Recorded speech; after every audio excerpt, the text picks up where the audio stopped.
Red de Evaluación de la Salud Planetaria en Escenarios Sindémicos Emergentes.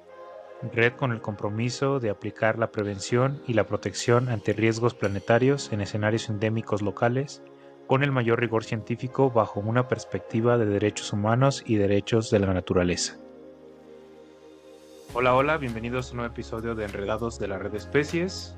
Los saluda Andrea Arango y Eduardo Rojas con un tema muy interesante que es fertilidad femenina y cómo se relaciona la exposición a algunos contaminantes y algunos disruptores sobre esto tan importante. Y para esto me gustaría darle la bienvenida a nuestra invitada del día de hoy. Ella es la doctora Isabel Hernández Ochoa.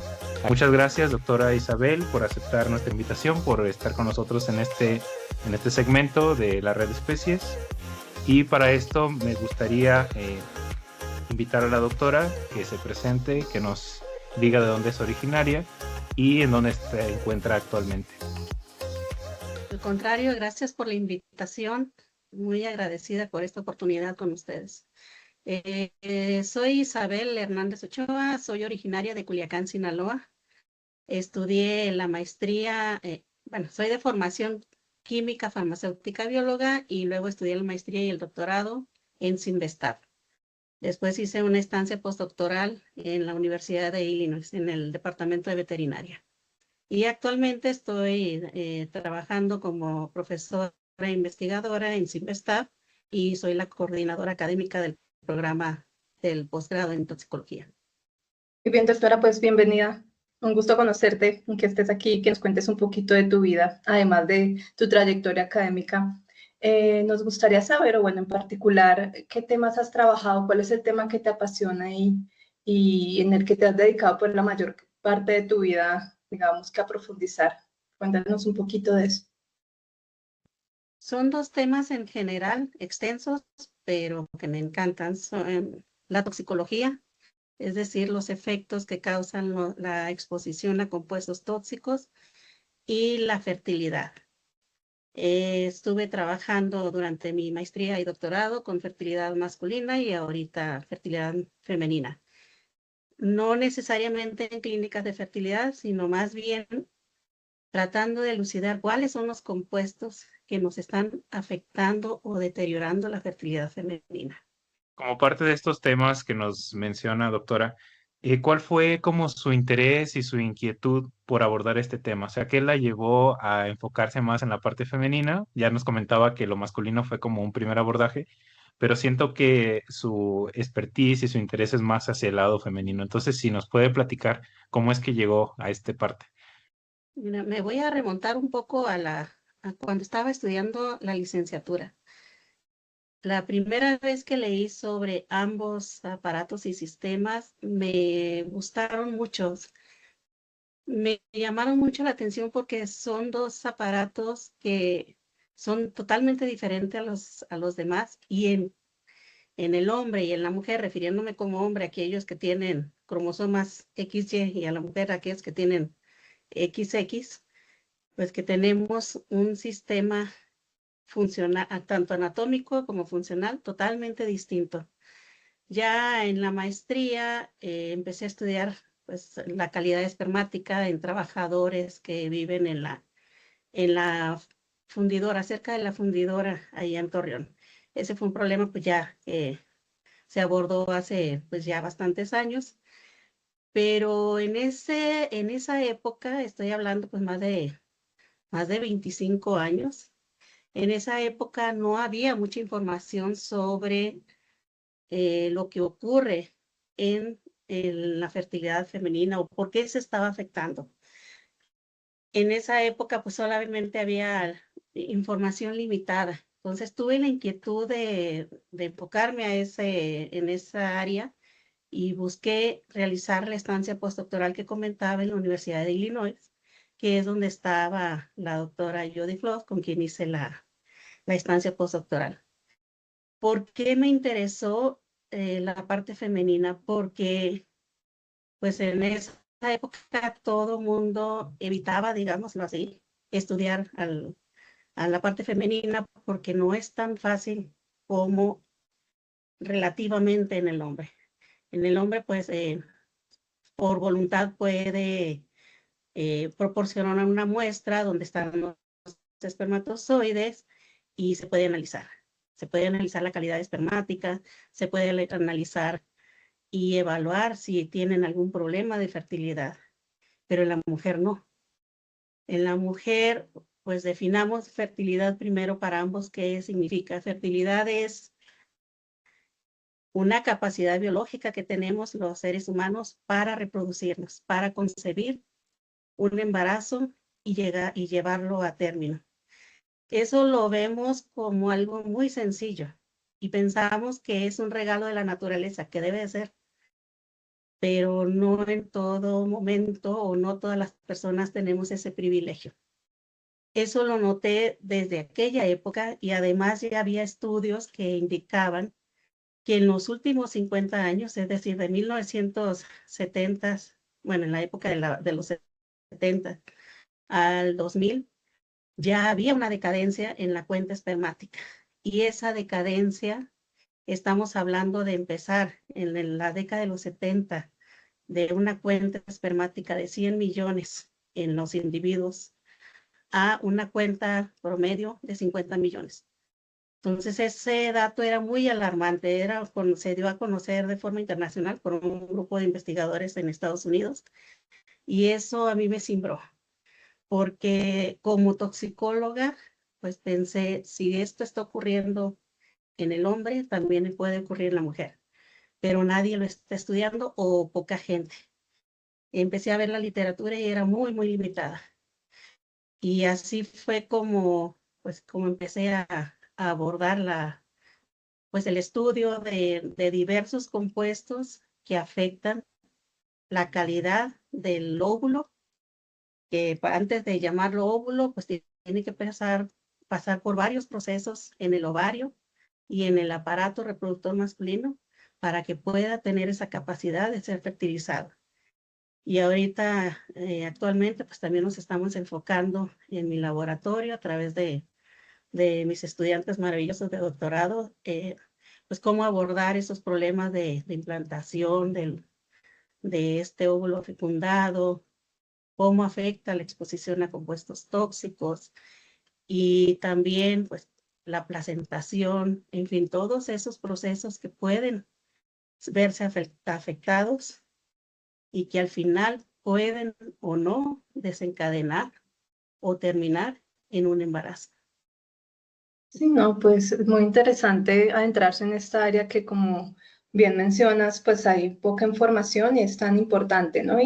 Y pues sí, me gustaría saber un poco cómo fue ese camino justo para especializarse en un tema tan complejo como es la exposición a tóxicos y cómo afecta pues esta parte de la fertilidad femenina. Y también en tu experiencia, ¿qué plaguicidas o qué compuestos tóxicos han mostrado mayor evidencia que puedan afectar la fertilidad femenina?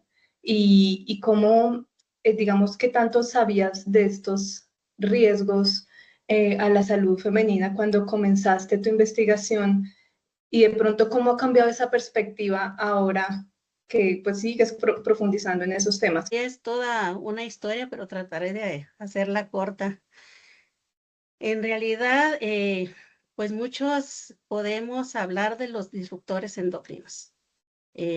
Para definir qué es un disruptor endocrino, se refiere a aquellos compuestos químicos exógenos al organismo que pueden entrar a través de la vía dérmica por absorción, a través de la respiración por vía inhalatoria o a través de la vía oral, a través del consumo de alimentos o de agua. Y estos disruptores endocrinos, una vez que entran al organismo, pueden causar efectos adversos, es decir, daño en diferentes sistemas y células en el organismo. Como tal, el compuesto o bien siendo metabolizado. Eso lo complica un poquito más. Y todavía es más complejo que los disruptores endocrinos, es un grupo de compuestos, no son unos solos. Estaríamos hablando o incluyendo a muchos. La Organización Mundial de la Salud, de los que pues la mayoría ya hemos escuchado gracias o desafortunadamente por el tema del COVID, ellos han citado que aproximadamente 1 millón de compuestos actúan como disruptores endocrinos. Y en ese grupo pues están plaguicidas, aditivos de plásticos como el bisfenol A, plastificantes como los ftalatos o F-talatos, que pues existen una gran gama de ftalatos, el dietilestiftalato, el butirato, en fin, muchos compuestos. También algunos metales y pues también están los fitoestrógenos, que son igual compuestos naturales, pero que actúan como estrógenos. ¿Por qué se le llaman ahora disruptores endocrinos? Que es algo que no hemos definido. Disruptores endocrinos es porque actúan de una forma similar a las hormonas que producimos tanto mujeres como hombres. En el caso de los hombres, pues son los andrógenos, en el caso como la testosterona, que son más conocidas para las personas, la dihidrotestosterona, y en el caso de la mujer también producimos andrógenos, los que acabo de citar, excepto la dihidrotestosterona, y también los estrógenos como el estradiol y la estrona. Entonces, estos compuestos, como les comentaba, como compuesto padre que nosotros le llamamos, el compuesto padre es como tal como ingresa al organismo, o bien sus metabolitos, que el cuerpo no es que tenga enzimas para metabolizar específicamente estos compuestos, más bien esos compuestos utilizan a nuestro metabolismo para producir metabolitos. Eso es una forma de defensa de nuestro organismo para tratar de eliminarlo, pero muchas veces en afán de tratar de eliminarlos, pues nos producen compuestos, nuestro propio organismo, compuestos incluso más tóxicos.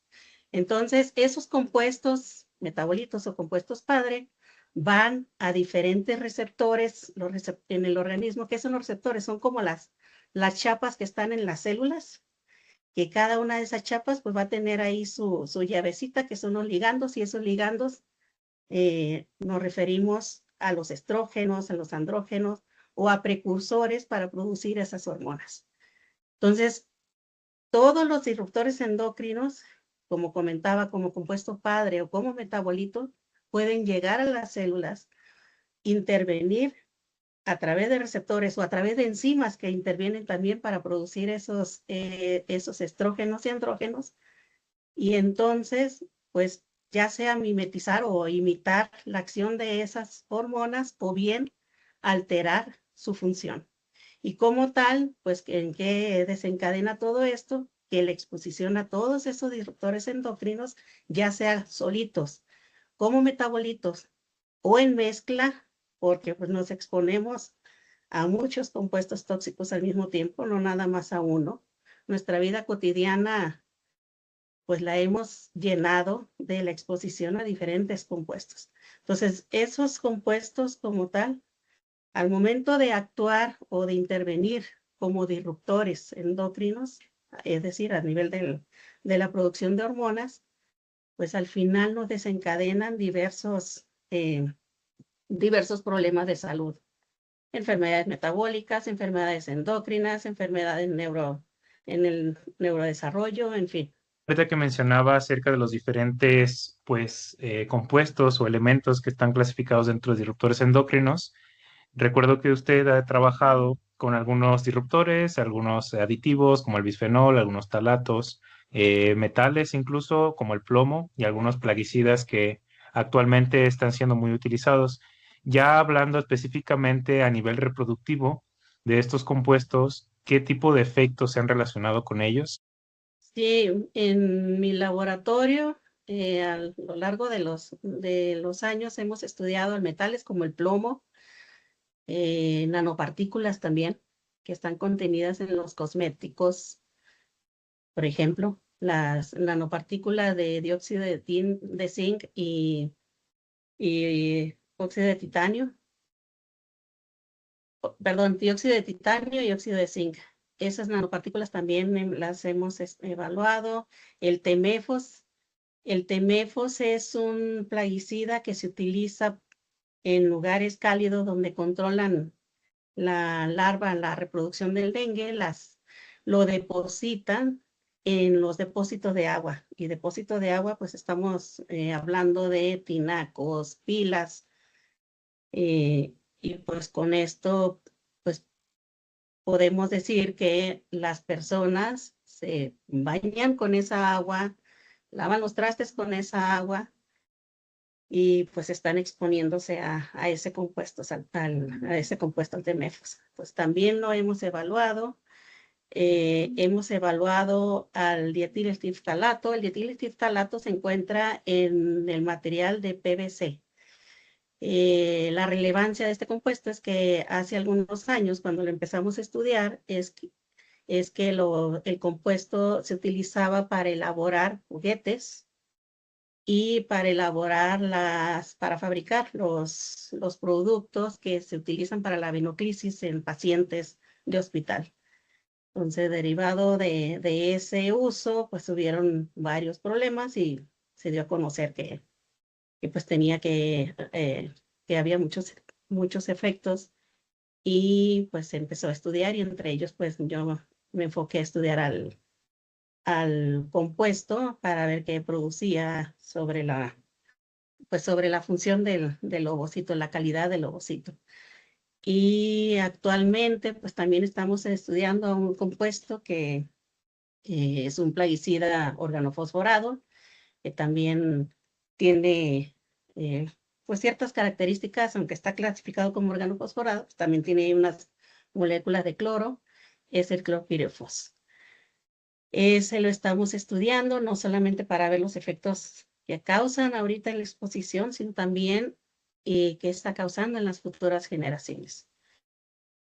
Y bueno, esos son los compuestos que hemos evaluado. De manera general, puedo comentar que todos los compuestos que cité, de alguna forma, están induciendo daño, ya sea sobre la calidad la capacidad del ovocito para ser fertilizado, o bien para desarrollarse en cigoto, que es la forma en la cual después se desarrolla una vez fertilizado por el espermatozoide, se desarrolla a cigoto y luego blastocisto, y en esta forma es pues como se implanta en el útero. Entonces, hemos encontrado que también la mayoría de estos compuestos afectan este proceso y pues también ahorita estamos evaluando el proceso de implantación. Así es que pues hemos encontrado que pues todos estos compuestos prácticamente disruptores endocrinos podrían al final causar un problema de fertilidad femenina. ¿Por qué? Porque al final no hay un embarazo exitoso, o si hay un embarazo, pues no sabemos la calidad de esos embarazos, de producto, como tal, cómo va a salir y cuáles son los efectos que se van a transmitir incluso en futuras generaciones, que también lo estamos viendo en el caso del clorpirifos. Entonces, cualquiera de estos productos que evaluamos, pues causan un problema a nivel endocrino y a nivel de fertilidad. Sí, justo toma como mucha relevancia esto que mencionamos de la fertilidad femenina, porque algunos de estos compuestos tienen como la capacidad de atravesar muchas barreras, en el caso de la placenta, por ejemplo, y tener un impacto directo en el embrión en desarrollo, o incluso durante la gestación tener impactos importantes, ¿no? Que lleguemos en el hecho de perfecto de que la madre esté bien de salud, todo vaya bien, pero cuando está expuesto durante un periodo gestacional, esto puede hacerlo susceptibles, ¿no? Incluso a concentraciones o dosis más bajas. Entonces, en este sentido, no sé si se han realizado, de acuerdo a su experiencia, estudios durante el desarrollo embrionario y qué es lo que se ha visto específicamente, qué es lo que se ve más alterado en este sentido. Evaluamos el ovocito como tal. Para que el ovocito tenga esa capacidad de ser fertilizado, requiere de un proceso de maduración. Ese proceso de maduración empieza desde que estamos en desarrollo dentro del útero, en la mamá. Ahí empieza la maduración a través de un proceso de meiosis.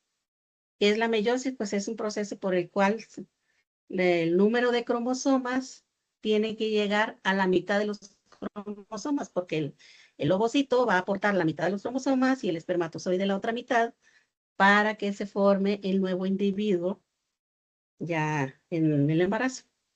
Entonces, ese proceso se detiene ahí, pero queda detenido, digamos que en un proceso iniciado sin completarse, es un proceso natural que así ocurre, y se completa hasta que ese óvulo, hasta que ese ovocito es reclutado para ser ovulado.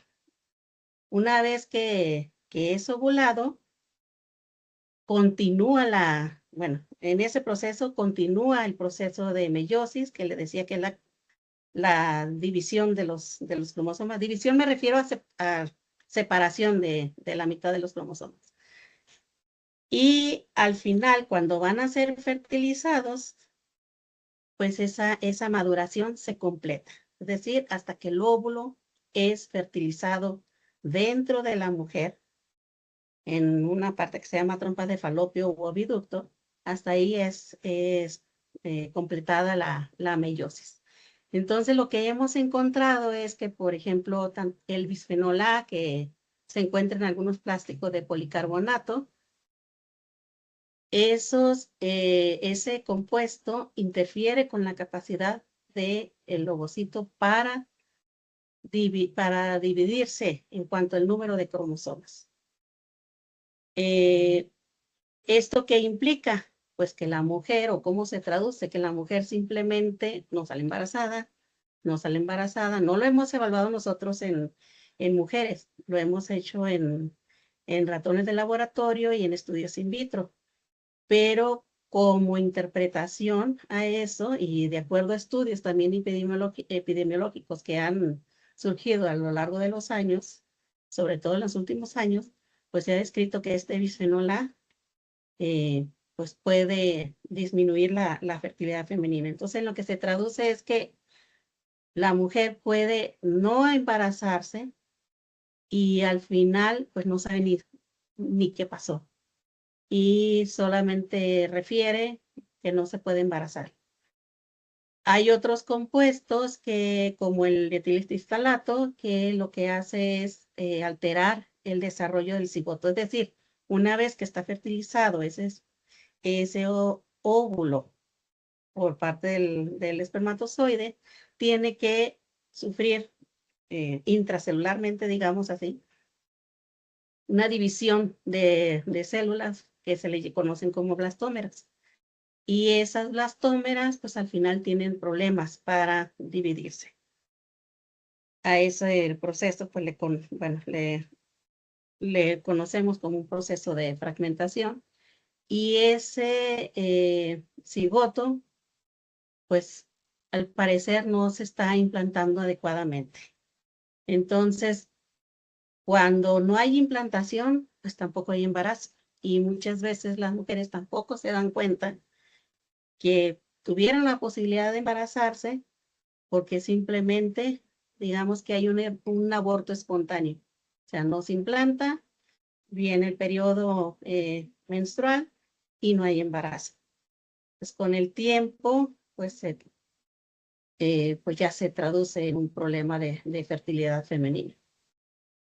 Eso es lo que hemos evaluado. Ya en cuanto a efectos a largo plazo, o bien, más bien de relevancia en futuras generaciones, pues hemos encontrado ahí que hay efectos que se van perpetuando a través de las generaciones de los hijos y de los nietos, lo cual pues resulta muy preocupante porque no solamente tengo que preocuparme por lo que yo estoy teniendo como efecto, sino también cuál es el posible efecto o la posible consecuencia que va a tener si logro tener hijos, sobre mis hijos y sobre mis nietos.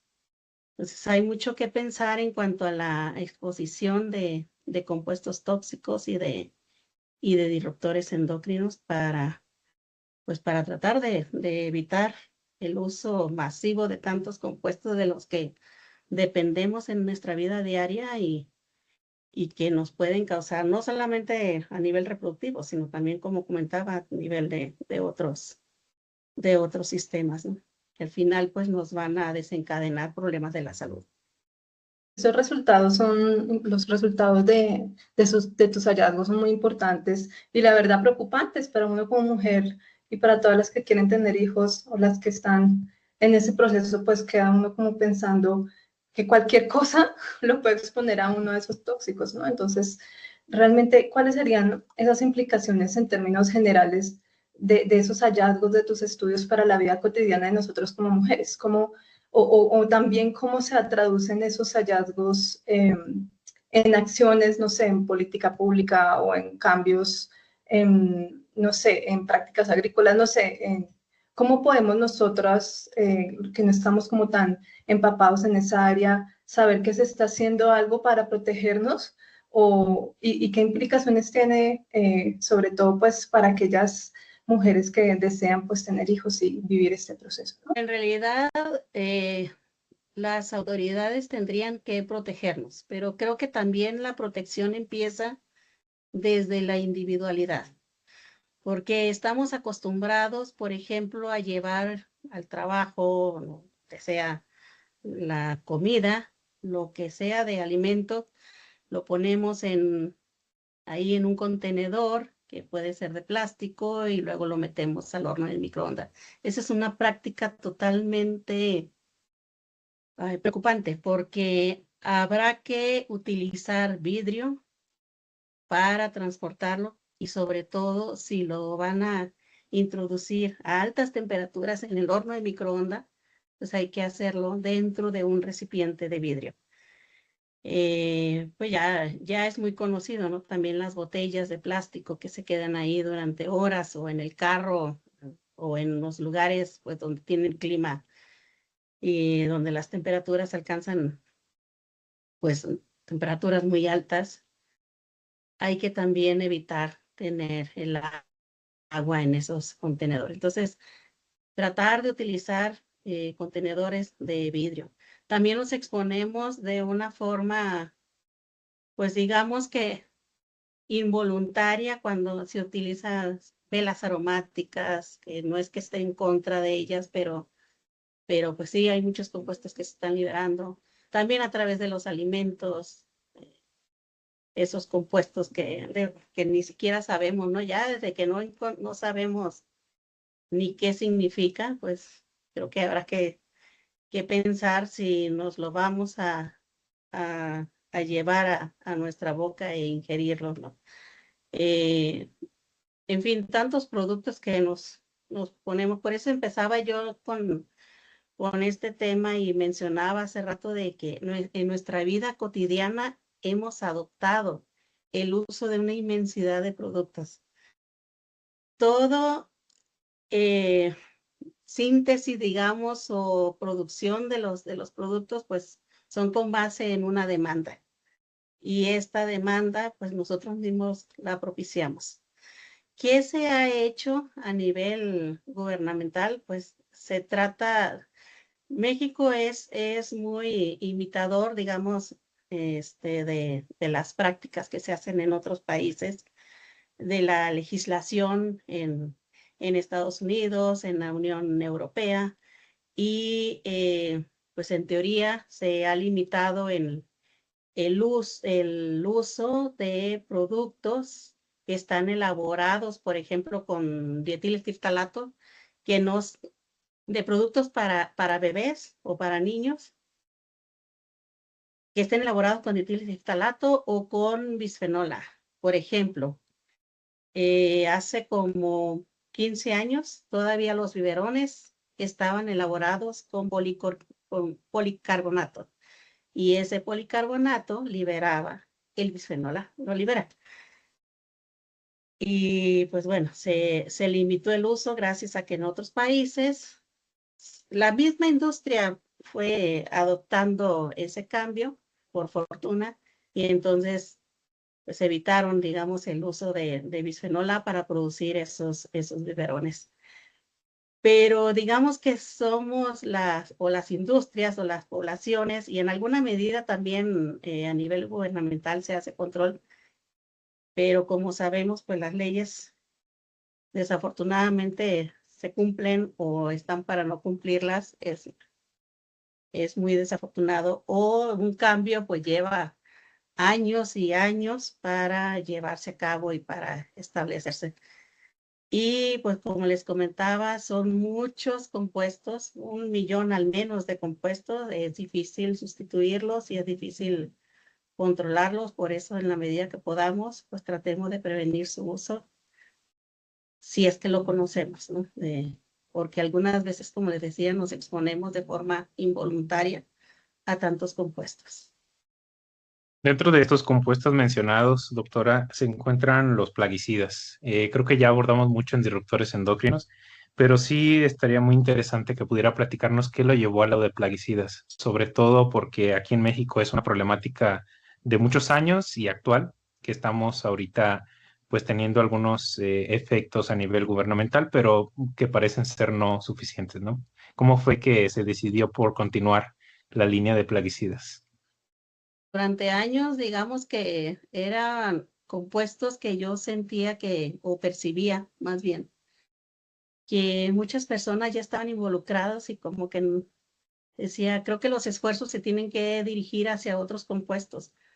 Sin embargo, en alguna reunión de congreso conocí a una médico veterinaria que me comentó que allá en Guanajuato pues hay fumigaciones que se realizan. Desconozco cuáles son los compuestos hasta la fecha que se están utilizando, y ella sospechaba de tenefos, el compuesto que les comentaba anteriormente que se deposita en las pilas de agua. Entonces, me decía que a ella le están llegando muchos casos de gatos y perros que tienen malformaciones, y algunos, pues que son, digamos, perros de raza que pues, los dueños tratan de reproducirlos, pues no puede reproducirlos. Entonces fue así como me surgió la inquietud y me preocupó bastante porque pensé que pues, si ese efecto se está viendo en, en la población animal, pues qué nos puede pasar a nosotros, ¿no? Entonces fue así como empecé a estudiar el Temefos, y ya después también empecé a estudiar al clopirifos porque pues es un compuesto que en otros países ya está prohibido y en México se sigue todavía usando y todavía sigue sin prohibirse. Entonces, pues no hay estudios que se han hecho para ver qué es lo que ocurre en futuras generaciones, y eso es lo que estamos actualmente haciendo. Entonces, en sí, esos son los dos plaguicidas en los que me he enfocado, y por esa razón faltarían muchos. Uno, como investigador, se siente en deuda de tantos problemas que se tienen que abordar, y quisiera abordar todos, pero cuando menos, pues en toxicología nosotros sabemos que algunos compuestos comparten mecanismo de toxicidad, le decimos así, les conocemos así. ¿Qué es un mecanismo de toxicidad? Pues es la forma por la cual esos compuestos actúan y dañan a una célula ya o a un sistema. Y conociendo cómo actúan, si otros compuestos comparten una estructura química similar o comparten mecanismo de toxicidad similar, pues podemos asumir que ese compuesto nuevo que no se ha estudiado, pues ahí puede causar el mismo efecto o el mismo daño. Y algo que ocurre, pues que es muy desafortunado, pero pues al final se trata, pues los productores tratan de usar nuevos productos, dicen, este ya me lo prohibieron o este ya está un poco prohibido, pues vamos a sintetizar otro, y entonces empiezan con el proceso de registro de uno nuevo, de un compuesto nuevo para enfocarlo a productos, digamos, similares o diferentes, y pues se hizo un problema muchas veces mayor porque ese nuevo producto, ese nuevo compuesto, desconocemos totalmente los efectos que va a causar. Entonces, ese es el reto que tenemos como toxicólogos y pues así es que empecé a estudiar también los plaguicidas y así como otros compuestos que comparten también mecanismo de toxicidad similar. Sí, estoy impresionada con la cantidad de tóxicos y de factores de riesgo que están a nuestro alrededor y también justo de las personas que producen los alimentos que todo el tiempo están expuestos a estas entidades nuevas, a estos plaguicidas que tanto daño causan a la salud y pues también causan un daño importante al planeta, ¿no? Entonces sí es necesario pues seguir realizando investigación, seguramente vamos a seguir encontrando cosas entre más se escarba, entre más se revisen estas entidades nuevas, pues vamos a seguir encontrando cosas, ¿no? De las que hay que protegernos, de las que definitivamente necesitamos que haya regulación, una buena regulación y pues que se sigan haciendo también acciones en salud pública para protegernos pues a nosotras las mujeres de estos disruptores endocrinos y bueno, a todos en general y pues a los productores de alimentos, ¿no? Con estos plaguicidas pues que están a la mano pues diariamente. Y pues bueno, doctora, si pudieras dejar un mensaje breve a la audiencia del podcast sobre la importancia de cuidar la fertilidad femenina y también del uso de estos plaguicidas, ¿cuál sería como ese mensaje final para pues todos nuestros oyentes? Que nos cuidemos en la medida que podamos. Prevenir el uso desde una forma individual o a tus hijos, si es que puedes controlárselos. Prevenir el uso de muchos compuestos que a lo mejor no lo conocemos, pero a ver, si tenemos un plástico, no lo voy a meter en microondas, no lo voy a dejar en el sol. Si tenemos, por ejemplo, una verdura o una fruta, pues hay que lavarla bien, desinfectarla. Hay muchos procesos que ya se han descrito en cómo hacerlo para evitar la exposición a esos compuestos, a los plaguicidas o disminuir, ¿no? Su consumo. Y también pues tratar de evitar nosotros mismos contaminar tanto porque todo lo que le hagamos a nuestro planeta nos lo va a regresar. Y nos lo regresa en un costo muy, muy alto en salud y en calidad de vida. Muchísimas gracias, doctora Isabel, por esta importante plática sobre fertilidad femenina. Hay muchos temas y muchas preguntas que seguramente nuestra audiencia va a tener más adelante, entonces esperamos igual contar con su participación en próximos episodios y podamos esclarecer un poco más estas dudas que les comentamos igual a la audiencia que puede dejar en los diferentes comentarios, recordándoles que pueden seguirnos en redes sociales, donde nos encuentran como Red Especies y los invitamos a seguir consultando estos materiales y demás que compartimos constantemente. No me queda más que darles las gracias a todos los que nos escuchan y están pendientes a estos episodios. Nos despedimos con mucho gusto y agradeciendo la participación de la doctora Isabel Hernández. Nos vemos en un próximo episodio de Enredados de la Red Especies. Hasta luego.